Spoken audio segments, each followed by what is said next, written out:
Welcome back and thank you for joining. Let's continue with example number 1.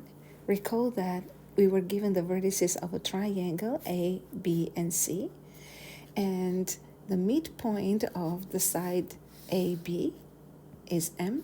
The midpoint of side AC is N, and we connected the two midpoints, which by the way is called the mid-segment of a triangle. And we proved that the mid-segment is parallel to the third side of the triangle, so to the side BC. So in question B, now we have to prove that MN, so the mid-segment MN, is half the length of the side BC. So let's get started.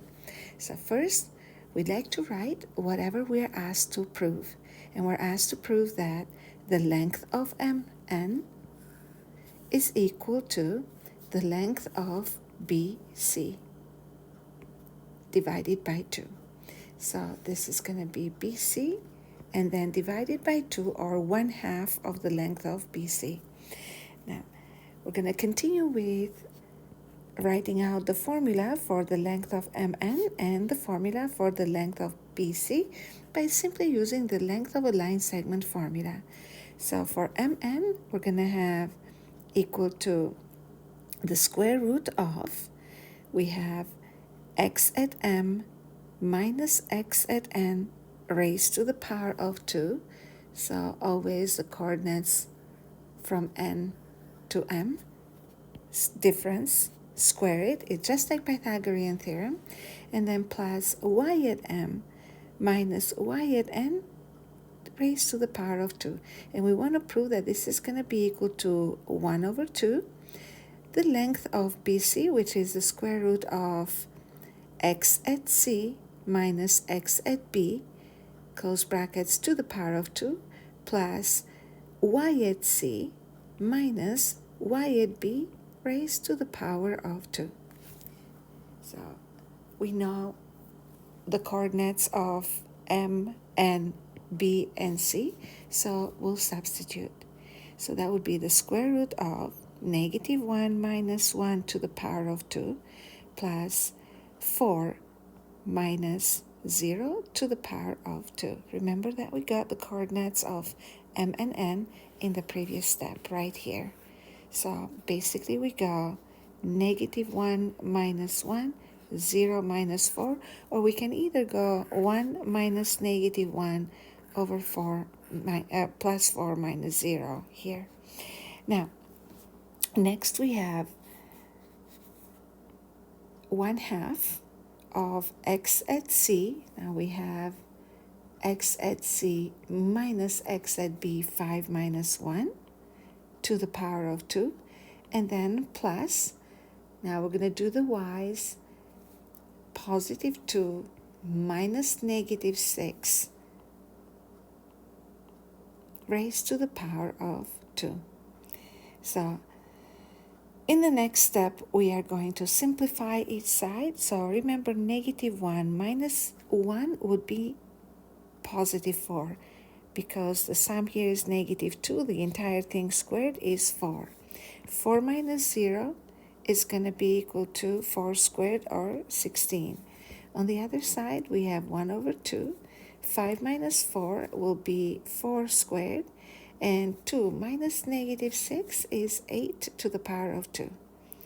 So next, we are simplifying each side. Remember, don't take terms from one side to the other. We have 4 plus 16, the square root of 20, equals 1/2 of 16 plus 64 is 80, so square root of 80. So we're going to simplify each radical. This is an entire radical. We're going to turn it to a mixed radical by taking out any perfect square factor.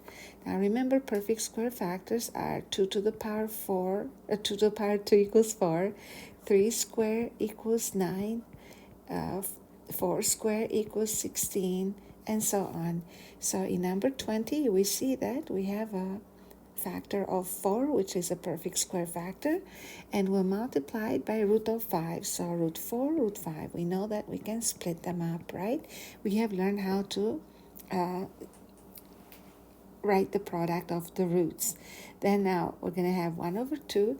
Now we have to think of breaking down 80 into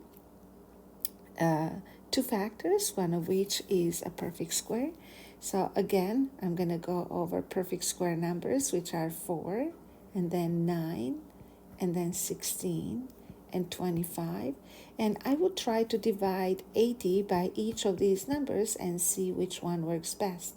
So if you divide 80 by 16, use a calculator for this, you will get 16 times 5. So therefore, we're going to break 80 into root 16, root 5. So root of 80 into root 16, root 5. Now, simplify some more each side. So the left side becomes 2 root 5. And the right side is 1/2.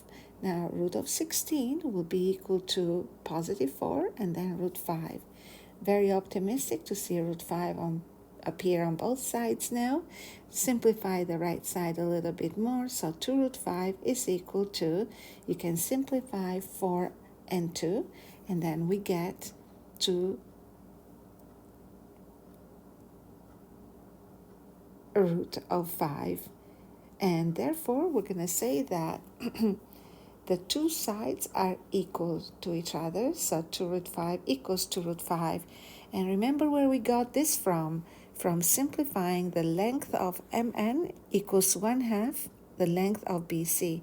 So that proves that the length of MN, or the length of midsegment MN, is indeed half of the length of BC. So I'm going to write the final statement. Therefore, MN equals 1/2 of BC. And that's how we prove that the midsegment of a triangle is equal to the length of the other side divided by 2. So to summarize both these two solutions, we're going to say that the midsegment of a triangle actually satisfies two conditions. Number 1 is parallel to the other side of a triangle and half its length. And this is one of the most famous theorems in geometry. So I hope this made sense. And thank you for learning with me. I invite you to continue trying the next question. Try this on your own first, and then follow with the solution. Bye for now.